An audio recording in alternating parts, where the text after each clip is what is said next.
কি আলোচনা শুনবেন তো? তাহলে একটু শান্তশিষ্ট হয়ে চুপচাপ বসে পড়েন। কি বলছিলাম? রাসূল সাল্লাল্লাহু আলাইহি ওয়াসাল্লাম বলছেন, লা ইয়াজনি জানি হিনা ইয়াজনি ওয়া হুয়া মুমিন। যখন কোনো জেনাকারী জেনা করে, ওই জেনা করার সময়টাতে ওর মধ্যে ঈমান থাকে না। লা ইয়াসরিকুস সারিক হিনা ইয়াসরিক ওয়া হুয়া মুমিন। যখন কোনো চোরে চুরি করে, ওই চুরি করার সময়টাতে ওর মধ্যে ঈমান থাকে না। যখন কোনো ডাকাতে ডাকাতি করে, ডাকাত করার সময়টাতে ওর মধ্যে ঈমান থাকে না। যেই সময়টাতে ও জেনা করছে, ওই সময়টাতে ওর মধ্যে আর ঈমান নাই, ঈমান উঠে গেছে। আবার জেনা শেষ হয়ে গেলে আবার ফিরে আসবে ঈমান। ও যখন যেই সময়টাতে চুরি করছে, এক্সাক্ট ওই সময়টাতে ওর মধ্যে ঈমান নাই, ঈমান উঠে গেছে। আবার চুরি করা যখন শেষ হয়ে যাবে, ঈমান আবার ফিরে আসবে। এবার হাদিসে বুঝেন, যদি আপনি রমজান মাসের সিয়াম রাখার পরে গুনাহ করেন, তাহলে কি আপনি 24 ঘন্টা ঈমানের উপর থাকলেন? কথা বলেন না যে ঈমানের উপর থাকলেন? কেননা যখনই আপনি গুনাহ করছেন, তখন কি আর আপনার মধ্যে ঈমান আছে ওই সময়টাতে? সিয়াম থাকার পর যদি কেউ রাতের বেলা বিড়ি খায়, তো বিড়ি খাওয়ার সময়টাতে ওর মধ্যে ঈমান নাই। সিয়াম থাকার পরেও যদি কেউ দাড়ি কাটে, তাহলে দাড়ি কাটার সময়টাতে ওর মধ্যে ঈমান নাই। সিয়াম থাকার পরেও যদি কেউ টাকনুর নিচে কাপড় পরে, তাহলে টাকনুর নিচে কাপড় পরিধানের সময়টুকুতে ওর মধ্যে ঈমান নাই। তাহলে মান সামা রমাদানা ঈমানান ওয়া ইহতিসাবান, আগের সব গুনাহ ক্ষমা করে নিতে চাইলে রমজান মাসে 24 ঘন্টা 30 দিন কবিরা গুনাহ যেটা করলে ঈমান উঠে যায়, সগীরা গুনাহ যেটা করলে ঈমান উঠে যায়, এরকম গুনাহ থেকে বেঁচে থাকতে হবে, নাহলে ফজিলত পাওয়া যাবে না। তাহলে রমজান মাসে আপনার জন্য দ্বিতীয় প্রশিক্ষণ কি? টানা 30 দিন কোনো গুনাহ করতে পারবেন না। তাহলে যুবক, তোমাকে বলছি, উপস্থিত মা এবং বোনদের বিষয়ে তো কথা থাকবেই। যুবক, তোমাকে বলছি, টেক ইট চ্যালেঞ্জ। একবার চ্যালেঞ্জ নিয়ে দেখো, মাত্র 30টা দিন। তুমি কি শয়তানের কাছে এতই দুর্বল? তুমি কি শয়তানের কাছে এতই যায়ীফুন নফস? 30 দিনের জন্য যুদ্ধ করতে পারবে না? কি উপস্থিত জনতা, 30 দিনের জন্য যুদ্ধ করা সম্ভব? চাঁপাইনবাবগঞ্জের মানুষ এমনি শক্তিশালী, হয়তো 30 দিন কি শয়তানের বিরুদ্ধে লড়াই করা যাবে না? যাবে না? যাবে না? তো 30 দিনের জন্য অন্তরকে প্রস্তুত করে নেন যে মাত্র 30টা দিন। আচ্ছা, 30 দিনের পরে যদি আপনার গুনাহ করার দরকার হয়, করিয়েন। ওইটা বলার দরকার নেই যে আমি তওবা করে একদম ভালো হয়ে যাব, তাহলে ভালো হতে পারবেন না। তাহলে নিজে কি ভয় লাগবে, বাপরে বাপ, এটা তো ছাড়তে পারবো না। আপনাকে সারা জীবনের জন্য ছাড়তে বলিনি, মাত্র কয় দিনের জন্য? 30 দিনের জন্য। This is the psychology. Allah মানুষের সাইকোলজি বুঝে। মানুষকে যদি আল্লাহ বলে তুই সারা জীবনের জন্য ভালো হয়ে যায়, মানুষ পারবে না? পারবে? মানুষ পারবে না। আল্লাহ মানুষের সাইকোলজি বুঝে। এই জন্য মানুষকে আল্লাহ বলছে মাত্র কয় দিনের জন্য ভালো হও? মাত্র 30 দিন। টেক ইট চ্যালেঞ্জ যুবক। শয়তানের কাছে এত দুর্বল, এত পরাজিত, এত লজ্জিত, এত অপমানিত, শয়তানের এত গোলাম হয়েও না যে রমজান মাসের 30টা দিন শয়তানের সাথে লড়াই করতে পারবে না। যে রমজানের 30টা দিন গুনাহ থেকে বিরত থাকতে পারে না, ওর চেয়ে হতভাগা, ওর চেয়ে হতভাগা, ওর চেয়ে হতভাগা আসমানের নিচে জমিনের উপর কেউ নাই। অতএব রমজানের এই 30টা দিন টেক ইট চ্যালেঞ্জ। এটাকে চ্যালেঞ্জ হিসেবে গ্রহণ করো, যে কোনো মূল্যে। আল্লাহর ওয়াস্তে, আল্লাহর সন্তুষ্টির জন্য যেমন না খেয়ে থাকছি, শয়তানে ঢুকতে পারে না। এমনি তো বন্দি আছে 11 দিন, তো 11 মাস তো এই রক্তের মধ্যে চলেছে না চলেনি? তো 11 মাস যে চলেছে, অর্থ প্রভাব আছে না নাই? তো যখন না খেয়ে থাকবেন তখন প্রভাব কমবে। পাশাপাশি 30 দিন চ্যালেঞ্জ, শয়তানের বিরুদ্ধে যুদ্ধ, মহাযুদ্ধ 30 দিনের জন্য। তৃতীয় বিশ্বযুদ্ধ ঘোষণা করে দিলাম এই রমজান মাসে শয়তানের বিরুদ্ধে। কোনো গুনাহ তুই শয়তান আমাকে দিয়ে করাতে পারবি না, অন্তত রমজান মাসে ইনশাআল্লাহ। আল্লাহ তুমি কবুল করো, আল্লাহুম্মা আমিন। মা ও বোনদের বিরুদ্ধে শয়তান কি করে? শয়তানের সবচেয়ে বড় এজেন্ডা হচ্ছে মা এবং বোন, সবচেয়ে বড় এজেন্ডা। দলিল, রাসূল সাল্লাল্লাহু আলাইহি ওয়াসাল্লাম বলছেন, ইবলিস সমুদ্রের মধ্যে, আটলান্টিক মহাসমুদ্রও হতে পারে, প্রশান্ত মহাসমুদ্রও হতে পারে, কোনো এক মহাসমুদ্রের মধ্যে ইবলিস বিশাল সিংহাসন নিয়ে বসে। সারা দিন শেষে সব শয়তান জমা হয়, আমার শয়তান, আপনার শয়তান, সব শয়তানকে জমা হয়। জমা হয়ে ইবলিসকে রিপোর্ট দেয়, আমি অমুককে আজকে চুরি করিয়েছি, অমুককে আজকে ডাকাতি করিয়েছি, অমুককে জেনা করিয়েছি, অমুককে বিড়ি খাইয়েছি, অমুককে মদ খাইয়েছি। ইবলিস খালি শুনতে থাকে, শুনতে থাকে, শুনতে থাকে। যখন একজন বলে আজ অমুক জায়গায় স্বামী স্ত্রীর মধ্যে তালাক করিয়ে দিয়েছি, ইবলিস লাফ দিয়ে উঠে কোলাকুলি করে। আল্লাহ রাসূলের হাদিস। তাহলে ইবলিসের সবচেয়ে বড় এজেন্ডা হচ্ছে পরিবার ধ্বংস করার এজেন্ডা। কি ধ্বংস করার এজেন্ডা? পরিবার। তালাক মানে খালি আপনি এটা বুঝিয়েন না, এত ছোট বুঝ হলে হবে না, এত মোটা মাথা হলে হবে না যে তালাক করিয়ে দিল মানে খুশি হয়ে গেল। তো তালাক করলে কেন খুশি হয়? তালাক করলে পরিবার ধ্বংস হয়। তো পরিবার আর কি কি কারণে ধ্বংস হতে পারে? আর যত কারণে পরিবার ধ্বংস হতে পারে প্রত্যেকটা কাজই ইবলিসের সবচেয়ে বড় এজেন্ডা। সেটা কি কাজ?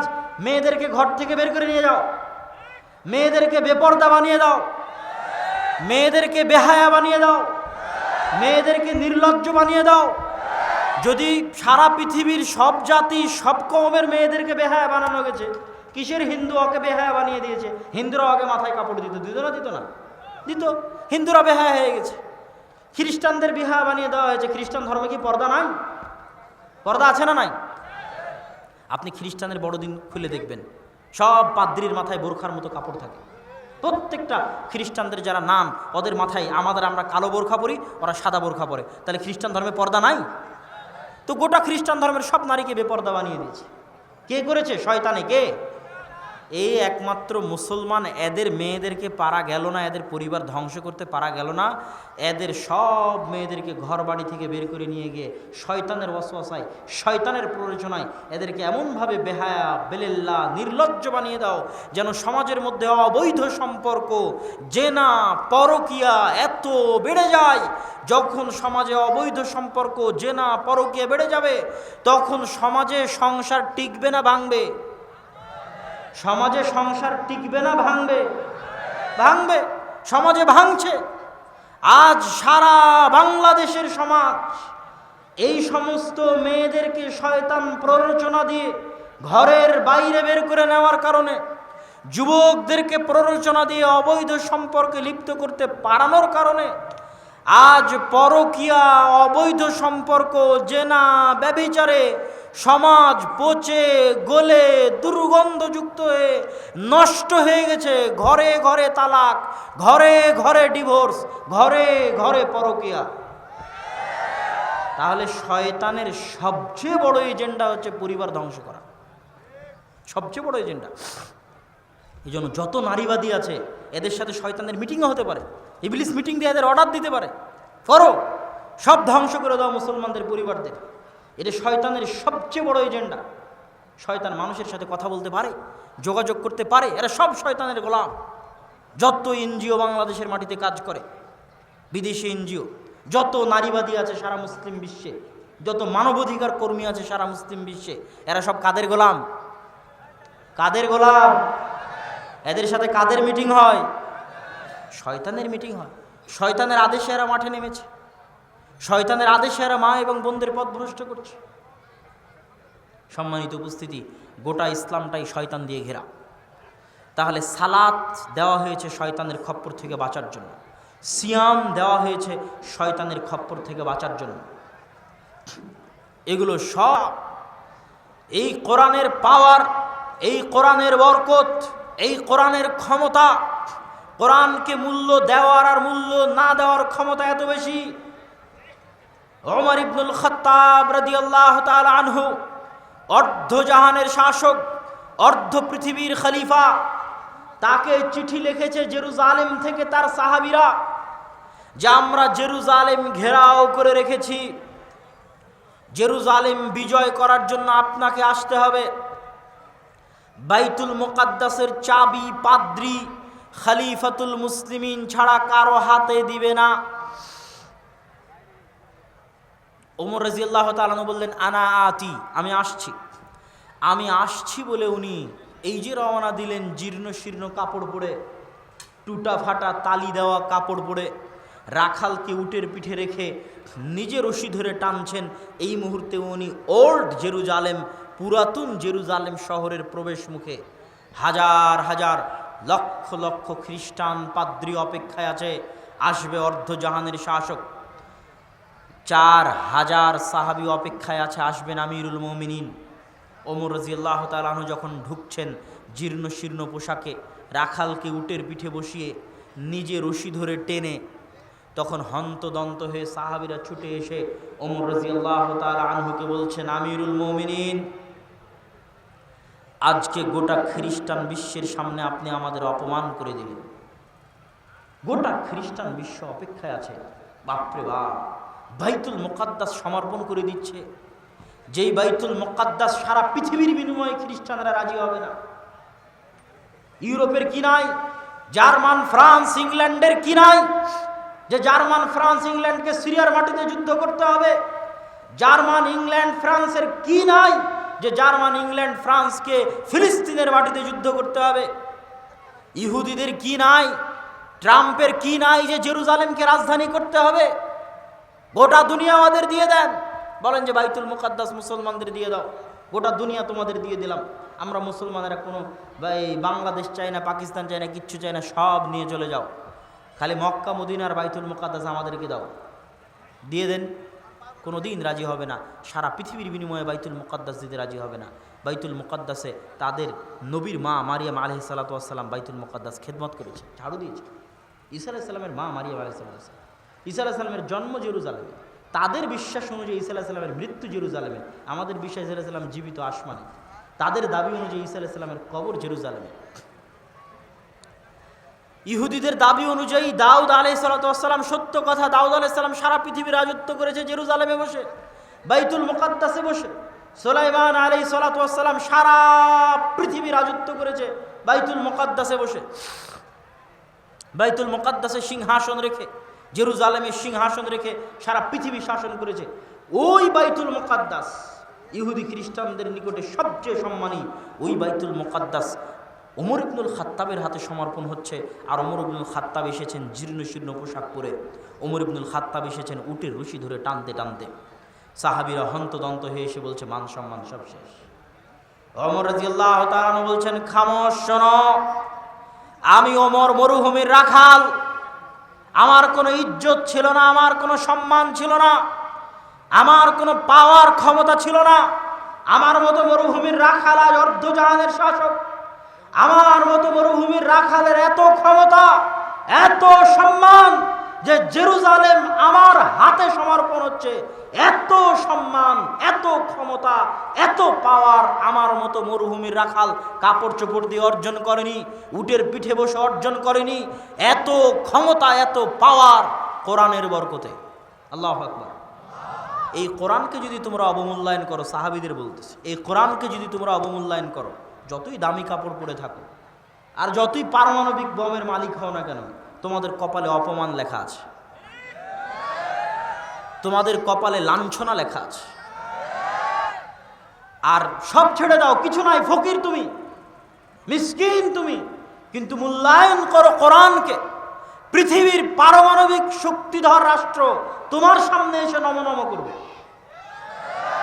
এইটা কোরআনের বরকত, এইটা কোরআনের ক্ষমতা। এটা তো কাপড় চোপড় দিয়ে অর্জন করিনি, আর উটের পিঠ দিয়ে অর্জন করিনি। এই বরকত কোরআনের বরকত।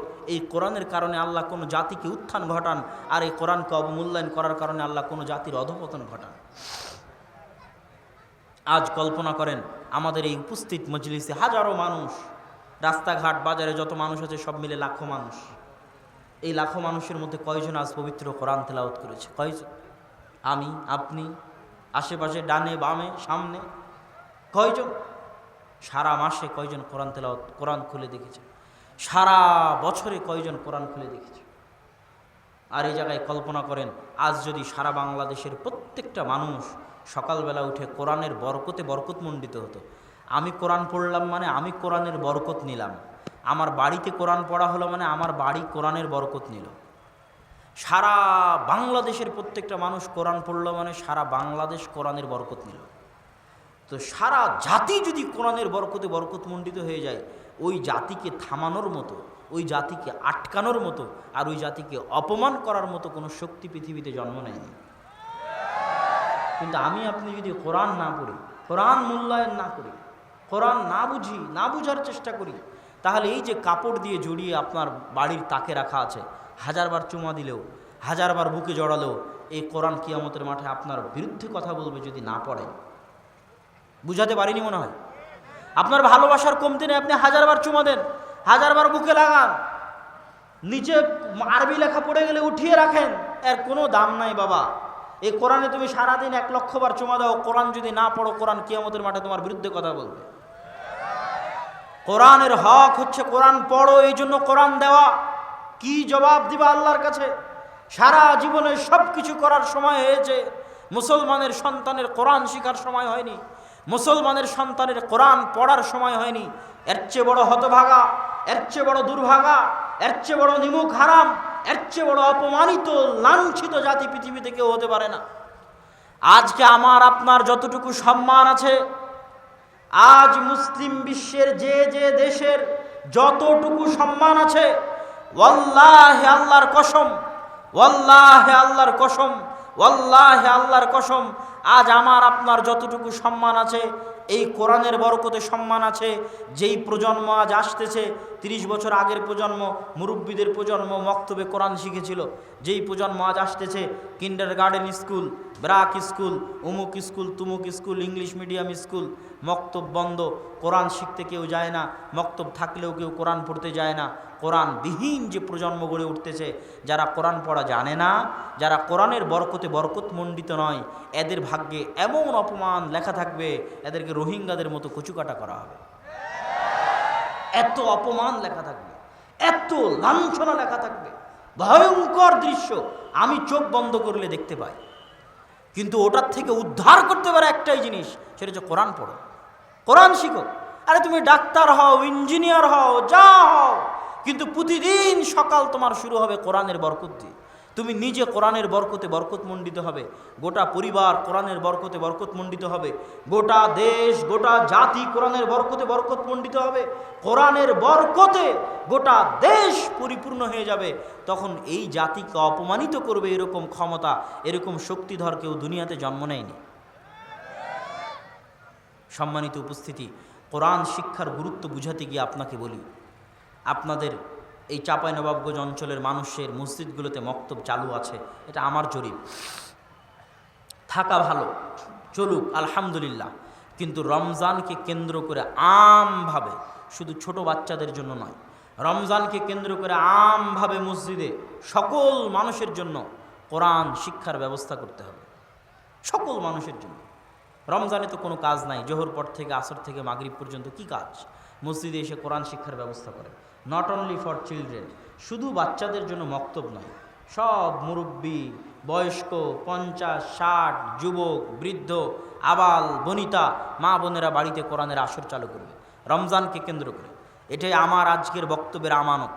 দোহাই লাগে আল্লাহ সুবহানাহু ওয়া তাআলা, আনশুদুকুম বিল্লাহ, আল্লাহ সুবহানাহু ওয়া তাআলার ওয়াস্তে আপনাদেরকে বলছি, রমজান মাসের সবচেয়ে বড় প্রস্তুতি হচ্ছে কোরআনের বরকতে গোটা চাঁপাইনবাবগঞ্জ জেলাকে বরকতমণ্ডিত করে দিন। ইনশাআল্লাহ বলেন ইনশাআল্লাহ। কোরআনের বরকতে নিজের পরিবার, নিজের বাড়ি, নিজের গ্রাম, নিজের পাড়া বরকতমণ্ডিত করে দিন। আল্লাহ আমাদের তৌফিক দিক, আল্লাহুম্মা আমিন। সব বক্তব্যের সব কথা ভুলে গেলে একটা কথা মনে রেখে যাবেন, এখন যে কথাটা বলতেছি, আল্লাহ সুবহানাহু ওয়া তাআলা সাক্ষী, আমার টুটা ফাটা জ্ঞান অনুযায়ী আমি যতটুকু বুঝি, যে কোনো মুফতিকে জিজ্ঞেস করতে পারেন, যে কোনো আলেম শাইখকে জিজ্ঞেস করতে পারেন, ওয়াল্লাহি আল্লাহর কসম, ওয়াল্লাহি আল্লাহর কসম, ওয়াল্লাহি আল্লাহর কসম, আপনার গ্রামের মসজিদে একটা টাইলস লাগিয়ে দিলে আপনার জানে কি হবে? আপনার গ্রামের মসজিদে একটা ফ্যান কিনে দিলে জানে কি হবে? আপনার গ্রামের মসজিদে এসি কিনে দিলে জানে কি হবে? আপনার গ্রামের মসজিদে ছাদের জন্য রড কিনে দিলে জানে কি হবে? আপনার গ্রামের মসজিদে ছাদের জন্য সিমেন্ট কিনে দিলে জানে কি হবে? গ্রামের একটা ভাঙ্গা বেড়া, ভাঙ্গা টিনের মসজিদে কোরআন শিক্ষার ব্যবস্থা করলে আল্লাহর কসম আল্লাহর কসম, আল্লাহর কসম, ওই রকম লাখো এসি দান করার চাইতে, ওই রকম কোটি টাইলস দান করার চাইতে, ওই রকম শত ব্যাগ সিমেন্ট দান করার চাইতে, ওরকম 1000 টন রড দান করার চাইতে বেশি নেকি হবে একটা কোরআনের আসর চালু করলে ইনশাআল্লাহ। বক্তব্যের সব অংশ ভুলে গেলে এই একটা অংশ আপনাদের হাতে ধরি, পায়ে ধরি, এই একটা অংশ ভুলে যাবেন না। যদি মসজিদের উন্নয়নের কথা আসে, সবার আগে যেন আমার এই কথা মাথায় থাকে যে আব্দুল্লাহ বিন আব্দুর রাজ্জাক বলে গেছিল সুবাগ হাই স্কুল মাঠে, কি বলে গেছিল, যে একটা মসজিদের ছাদের রডের ব্যবস্থা করতে, সিমেন্টের ব্যবস্থা করতে, টাইলসের ব্যবস্থা করতে, একটা মসজিদের এসির ব্যবস্থা করতে খরচ করলে জানে কি হবে, ওই দেয়ার চরাঞ্চলে, নদীর ওপারে চরাঞ্চলে একটা ভাঙ্গা টিন, ভাঙ্গা বেড়ার মসজিদে যদি আমি কোরআন শিক্ষার ব্যবস্থা করে দিতে পারি, তার চেয়ে 1000 গুণ, লাখো গুণে বেশি নাকি হবে ইনশাআল্লাহ। এই একটা কথা। আব্দুর রাজ্জাক বিন ইউসুফ আপনাদের শ্রদ্ধেয়, আপনাদের গ্রামের, আপনাদের এলাকার মানুষ আসবেন, বক্তব্য দিবেন, তার পুরো বক্তব্য যদি ভুলে যান, আমার এই একটা কথা যেন না ভুলেন, এটা আমার করজোরে রিকোয়েস্ট। কোরআনের বরকতে রমজান মাসে গোটা চাঁপাইনবাবগঞ্জ যতজন এখানে উপস্থিত হয়েছেন, নিজ নিজ এলাকায় ফিরে গিয়ে আজকেই সিদ্ধান্ত নেবেন কোরআনকে কেন্দ্র করে সবার জন্য, আবাল বৃদ্ধ বনিতা শিশু বয়স্ক সকলের জন্য কোরআনের দার্স উন্মুক্ত হবে। নারীরা কোরআন শিখবে, বৃদ্ধরা কোরআন শিখবে, বাচ্চারা কোরআন শিখবে, দোয়া শিখবে। কোরআনের বরকতে গোটা জাতিকে বরকতমণ্ডিত করতে হবে। এটা রমজানের সবচেয়ে বড় প্রস্তুতি। কোরআনবিহীন রমজানের কোনো মূল্য নাই। রমজানের সব সম্মান কোরআনের বরকত, লাইলাতুল কদরের সব সম্মান কোরআনের বরকত। সম্মানিত উপস্থিতি, রমজান মাসের দ্বিতীয় প্রস্তুতি, রমজান মাসের দ্বিতীয় প্রস্তুতি যদি আপনাকে বলি, তাহলে সবার আগে আপনাকে বুঝতে হবে শয়তান কাকে বলে, শয়তান কি করতে পারে। আমরা দুনিয়াতে যত মানুষ গুনাহ করি, সব মানুষ আমাদের নিজেদের অন্তরকে কন্ট্রোল করতে না পারার জন্য গুনাহ করি। আর কোনো কারণ নাই দুনিয়াতে গুনাহ করার। যে জেনা করছে ও অন্তরকে কন্ট্রোল করতে পারে না, তাই জেনা করছে। যে সুদ খাচ্ছে ও অন্তরকে কন্ট্রোল করতে পারে না, তাই সুদ খাচ্ছে। যে চুরি করছে ও অন্তরকে কন্ট্রোল করতে পারে না, তাই চুরি করছে। আর কোনো কারণ নাই গুনাহের, একটাই কারণ, সেটা হচ্ছে আমাদের অন্তরের উপর কন্ট্রোল ক্ষমতা দুর্বল। কেন? আমাদের এই অন্তরের উপর ক্ষমতা আছে শয়তানের। কার ক্ষমতা আছে? এই ক্ষমতা আল্লাহ শয়তানকে দিয়েছে। শয়তান অনেক শক্তিশালী, অনেক পাওয়ারফুল। শয়তানের ক্ষমতা বলতে গিয়ে রাসূল সাল্লাল্লাহু আলাইহি ওয়াসাল্লাম বলেন, মা মিন মাউলুদিন ইল্লা ইয়ামাসসুহু শাইতান। এমন কোন আদম সন্তান দুনিয়াতে জন্মগ্রহণ করে না, যে আদম সন্তান জন্ম নেওয়ার পরে সর্বপ্রথম তার গায়ে শয়তানে টাচ করে না, স্পর্শ করে না, এমন কোন আদম সন্তান দুনিয়াতে জন্মগ্রহণ করে না। আর এই স্পর্শ করা কাল্পনিক রূপক অর্থে নয়, বাস্তবে স্পর্শ করা। হাত্তা ইস্তাহিল্লা সারেখা, শয়তানের স্পর্শে ওই ছোট বাচ্চা কেঁদে ওঠে। তাহলে শয়তানের সাথে আমাদের সম্পর্ক এত মজবুত, এত শক্তিশালী, আমাদের উপর শয়তানের প্রভাব এত মজবুত, এত শক্তিশালী, যে জন্ম হওয়ার পরে সবার আগে কে আমাদেরকে স্পর্শ করার সুযোগ পেয়েছে? শয়তান। ইল্লা মারিয়াম ও ইবনুহু, তবে মারিয়াম এবং তার সন্তান ঈসাকে শয়তান স্পর্শ করেনি। আল্লাহু আকবার। দ্বিতীয় হাদিস, রাসূল সাল্লাল্লাহু আলাইহি ওয়াসাল্লামের, এমন কোন আদম সন্তান পৃথিবীতে নাই ইল্লা ওয়ালাহু কারিনান, যে আদম সন্তানের দুইটা বন্ধু নাই। কারিনুম মিনাল মালায়েকা ওয়া কারিনুম মিনাশ শাইতান। একটা হচ্ছে শয়তান বন্ধু, আর একটা হচ্ছে ফেরেশতা বন্ধু। জন্মের পর থেকে এখানে যত জন বসে আছে প্রত্যেকের সাথে 2 জন করে আছে। আমার সাথে 2 জন আছে, এনার সাথে 2 জন আছে, প্রত্যেক মানুষের সাথে 2 জন আছে। একটা ফেরেশতা, একটা শয়তান, একটা ফেরেশতা, একটা শয়তান। তাহলে শয়তান আমাদের সাথে কত ওতপ্রোতভাবে জড়িত। এগুলো কি আপনার কাছে কাল্পনিক মনে হয় না বাস্তব? বাস্তব, এগুলো কাল্পনিক নয়। দেখেন, যদি কাল্পনিক হয় তাহলে পৃথিবী সৃষ্টির আর কোনো রহস্য বাকি থাকে না। কি করতে আল্লাহ পৃথিবী সৃষ্টি করবেন আর আমাকে আপনাকে সৃষ্টি করবেন? আপনি যদি একটা গেম খেলেন, গেম খেলার মধ্যে যদি ভিলেন না থাকে, যাকে ধরে আপনি মারবেন, এরকম যদি কোনো ভিলেন না থাকে, ওই গেম খেলে তো মজা নাই। পৃথিবীতে আপনি একটা গেম চালু করে দিয়েছে আল্লাহ সুবহানাহু ওয়া তাআলা। শুরুতেই আমরা আমাদের ভিলেন ইবলিস আর তার বাহিনী, যাও আদম সন্তানকে পথভ্রষ্ট করো। গেম কোরআন এবং হাদিস দিয়ে দিয়েছে, নবী রাসূল দিয়েছে, আদম সন্তানকে সৎ পথে দেখাও। এখন আদম সন্তান কোন দিকে যাবে, এটাই তো গেম। মরা পর্যন্ত এখন যুদ্ধ করো, কোন দিকে যাবা, হারবা কি জিতবা এখন তোমার ব্যাপার। ভিলেন তোমার শয়তান, বন্ধু তোমার নবী রাসূল ফেরেশতা কোরআন হাদিস, কোন দিকে এখন তুমি যাবা। এটাই তো গেম, এটাই তো খেলা। এই খেলা যদি শয়তান না থাকে তো এই খেলা তো জমবে না। আপনি যদি শয়তানের অস্তিত্ব অস্বীকার করেন তাহলে এই খেলা জমবে না। কার বিরুদ্ধে লড়াই করবেন আপনি দুনিয়াতে, কার বিরুদ্ধে আমল করবেন? কে আপনাকে পথভ্রষ্ট করবে? কে আপনাকে গুনাহের দিকে ডাকবে? শয়তান শপথ করেছে, আদমের কারণে যদি জাহান নামে যাওয়া লাগে তো আমি একাই জাহান নামে যাব না। এত সহজ যে আদমকে সিজদা না করার কারণে আমাকে জাহান নামে যেতে হবে, আমি একাই জাহান নামে যাব না। ওয়ালা উজিল্লান্নাহুম ওয়ালা উমান্নিয়ান্নাহুম ওয়ালা আমুরান্নাহুম, অবশ্যই আদম সন্তানকে পথভ্রষ্ট করবই করব। শয়তানের শপথ কোরআনে। অবশ্যই আদম সন্তানকে ডান দিক থেকে বাধা দিব সিরাতে মুস্তাকিমে যেতে, আদম সন্তানকে বাম দিক থেকে বাধা দিব সিরাতে মুস্তাকিমে যেতে, আদম সন্তানকে সামনে থেকে বাধা দিব সিরাতে মুস্তাকিমে যেতে, আদম সন্তানকে পিছে থেকে বাধা দিব সিরাতে মুস্তাকিমে যেতে। লায়ার সুদু লায়াজলিসু লিকুল্লি মারসাদ, শয়তান আদম সন্তানের প্রত্যেকটা পদক্ষেপে অপেক্ষারত থাকে যেন ওই প্রত্যেকটা ধাপ তাকে ভুল পথে পরিচালিত করতে পারে শয়তান। এটা শয়তানের শপথ, এটা শয়তানের টার্গেট। এই জন্য কোরআনে আল্লাহ বলেছে, ইন্নাশ শাইতানা লাকুম আদুউম মুবিন, শয়তান তোমাদের প্রকাশ্য শত্রু। আমেরিকা, ইসরায়েল, ইহুদি, খ্রিস্টানদের গালি দিয়ে লাভ নাই। ওই আমেরিকা, ইসরায়েল, ইহুদি, খ্রিস্টান, হিন্দু, এদের সাথে আপনার কবে যুদ্ধ হবে কেউ জানে না। কিন্তু সকাল থেকে সন্ধ্যা পর্যন্ত জন্মের পর থেকে আপনাকে জাহান নামে নিয়ে যাচ্ছে যে শয়তানটা, ওর সাথে তো যুদ্ধ শুরু করেন। বুঝতে পারেননি মনে হয়? ও তো আপনার সাথে আছে, এখনো আছে। ও তো সবচেয়ে বড় শত্রু। আল্লাহ কোরআন এটাই বলেছে, ইন্নাশ শাইতানা লাকুম আদুউম মুবিন। শয়তান যদি নাই থাকবে, শয়তান নাই যদি নাই থাকবে, তুমি কোরআন পড়তে চাও? ঠিক আছে, কোরআন পড়ার আগে বলবা আউযু বিল্লাহি মিনাশ শাইতানির রাজীম। হে আল্লাহ, আপনার নিকটে পরিত্রাণ চাই বিতাড়িত শয়তান হতে। এই সালাত আদায় করতে চাও?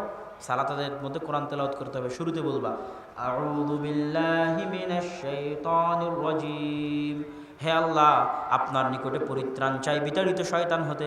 শয়তান যদি নাই থাকবে তো 14 বারই দোয়া পড়ে লাভ কি? কথা মানে বুঝাতে পারি না আমি কি আপনাদেরকে কথা বুঝাতে পেরেছি? কি লাভ 1000 বার 1,00,000 বার এই দোয়া পড়ে? মানে শয়তান এত ভয়ঙ্কর, শয়তানের অস্তিত্ব এত বাস্তব যে মুসলমান কোরআন পড়লে আগে শয়তান থেকে বাঁচতে চাও, অনেক ভয়ঙ্কর। শয়তান থেকে বাঁচার দোয়া পড়ো, বিশাল ভয়ঙ্কর। সালাত আদায় করতে চাও, শয়তান থেকে বাঁচার দোয়া পড়ো, বিশাল ভয়ঙ্কর। এত ভয়ঙ্কর, এত ভয়ঙ্কর যে কোরআন খুললেই শয়তান, হাদিস খুললেই শয়তান, দোয়া পড়লেই শয়তান। রাসূল সাল্লাল্লাহু আলাইহি ওয়াসাল্লাম বলছেন, ইদা দাখালা আহাদুকুম ফি বাইতিহি ওয়া লাম ইয়াযকুর ইসমাল্লাহ, যখন তোমাদের কেউ কোনো বাড়িতে প্রবেশ করে আর বাড়িতে প্রবেশ করার সময় আল্লাহর নাম নিল না। আল্লাহর নাম কি? আসসালাম। সালাম কার নাম? সালাম কার নাম? আল্লাহর নাম। সালাম মানে শান্তি। যখন কেউ বাড়িতে প্রবেশ করে এবং আল্লাহর নাম না নেয়, আসসালামু আলাইকুম না বলে, তখন শয়তান চিৎকার করে বলে, সঙ্গী সাথী, এই বাড়ি মাবিতুকুম ওয়া আশাউকুম, এই বাড়ি তোমাদের থাকার জায়গা, এই বাড়ি তোমাদের খাওয়ার জায়গা। তো দেখেন, সালাম দিবেন তো সালামের সাথে শয়তানের সম্পর্ক। হাদিস বলছে প্রত্যেকটা দোয়া, প্রত্যেকটা ইবাদত, সবগুলোর সাথে খালি শয়তানের সম্পর্ক।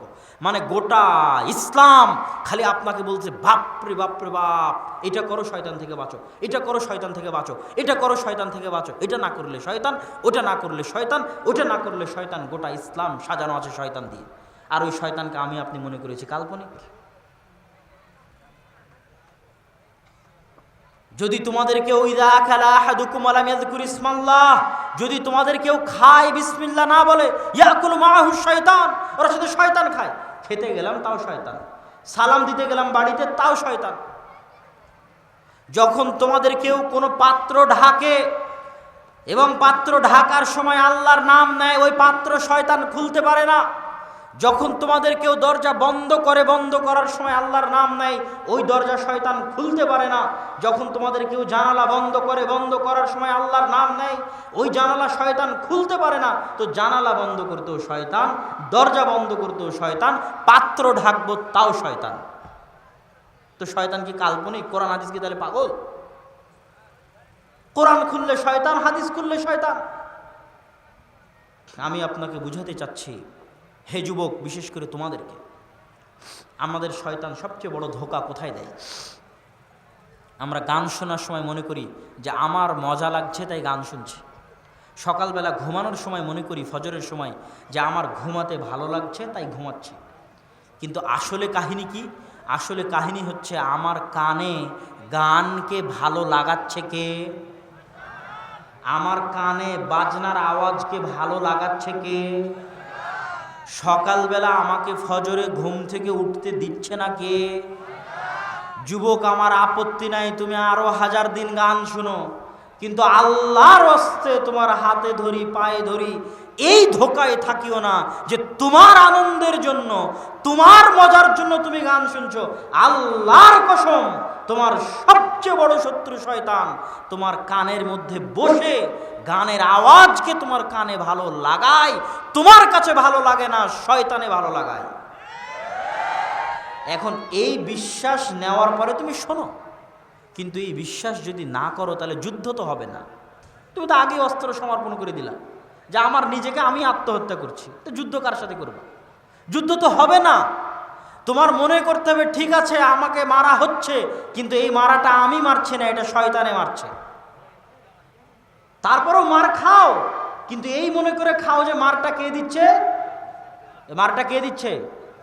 তাহলে কোনোদিন যুদ্ধ হতে পারে। তুমি যদি মনে করো আমার মজার জন্য গান শুনছি, তো কোনোদিন গান ছাড়া হবে না বাবা। তুমি যদি মনে করো আমার আনন্দের জন্য ফজরে ঘুমাচ্ছি, তো কোনোদিন ফজরে আর উঠা হবে না। আর তুমি যদি এইটা জানার পরেও ঘুমাও যে তোমাকে ঘুম পাড়াচ্ছে কে? ঘুম পাড়াচ্ছে কে? গান শোনাচ্ছে কে? তাহলে অন্তত কোনোদিন যুদ্ধ হওয়ার সম্ভাবনা আছে, কোনো না কোনো দিন যুদ্ধ হওয়ার সম্ভাবনা আছে। বাপরে বাপ, এই বেয়াদব শয়তান আমাকে এতগুলো গুনাহ করিয়ে নিল, অন্তত কোনো না কোনো দিন যুদ্ধ হওয়ার সম্ভাবনা আছে। আর যদি মনে করো তোমার আনন্দ, তোমার মজা, যুদ্ধ শেষ, অস্ত্র সমর্পণ হয়ে গেছে। ইবনুল কাইয়িম রাহিমাহুল্লাহ বলছেন, যে ব্যক্তির কান গানের আওয়াজ শুনতে অভ্যস্ত হয়ে গেছে, শয়তানের দাসত্ব গোলামি করতে করতে করতে করতে গানের আওয়াজ শুনতে অভ্যস্ত হয়ে গেছে, মৃত্যুর পূর্ব মুহূর্তে ওর কানে যদি কালেমা লা ইলাহা ইল্লাল্লাহ পড়া হয়, তো কালেমার আওয়াজ ওর কানে ঘৃণা লাগে। নাউজুবিল্লাহ, কত ভয়ঙ্কর কথা! যার কান গানের আওয়াজ শুনতে অভ্যস্ত হয়ে গেছে, ওই কানের কাছে মৃত্যুর পূর্বে যদি কালেমা পড়া হয়, তো ওই কানে ঘৃণা করে কালেমার আওয়াজকে, কালেমা পড়ার ভাগ্য হয় না। অতএব কানকে অভ্যস্ত বানিও না, দাস বানিও না, গোলাম বানিও না গান বাজনা, না হলে এই কান কালেমাকে অস্বীকার করে বসবে। তোমার মৃত্যুর সময়, তোমার বিপদের সময় অস্বীকার করে বসবে কালেমাকে। অতএব গান বাজনার দাস এবং গোলাম বানিও না কানকে। সম্মানিত উপস্থিতি, শয়তানের কথা বলছিলাম যে শয়তানের থিওরিটা কি ইসলামে, শয়তানের থিমটা কি ইসলামে। শয়তানে ইসলামের থিম যত আমি স্পষ্ট করতে পারবো, তত মানুষ বেশি হেদায়েতের রাস্তায় আসতে পারবে। প্রত্যেকটা ইবাদত শয়তানের খপ্পর থেকে বাঁচানোর জন্য। আপনাকে আজকে দুটো ইবাদত বুঝিয়ে যাই, দুটো ইবাদত কিভাবে আপনাকে শয়তান থেকে বাঁচাবে। একটা সালাত, একটা সিয়াম। দুটো ইবাদত দেওয়াই হয়েছে যেন মানুষ শয়তানের দাসত্ব থেকে বের হয়ে আসতে পারে। এই জন্যই সালাত আর সিয়াম দেওয়া, আর কোনো কারণ নাই। এই দুটো আপনাকে ব্যাখ্যা আমি দিব যে কিভাবে সালাত আর সিয়াম দেওয়া হলো। সালাত আর সিয়াম দেওয়াই হলো শয়তান থেকে বাঁচার জন্য, যেন আমি আপনি শয়তানের সাথে যুদ্ধ করতে পারি। এই জন্য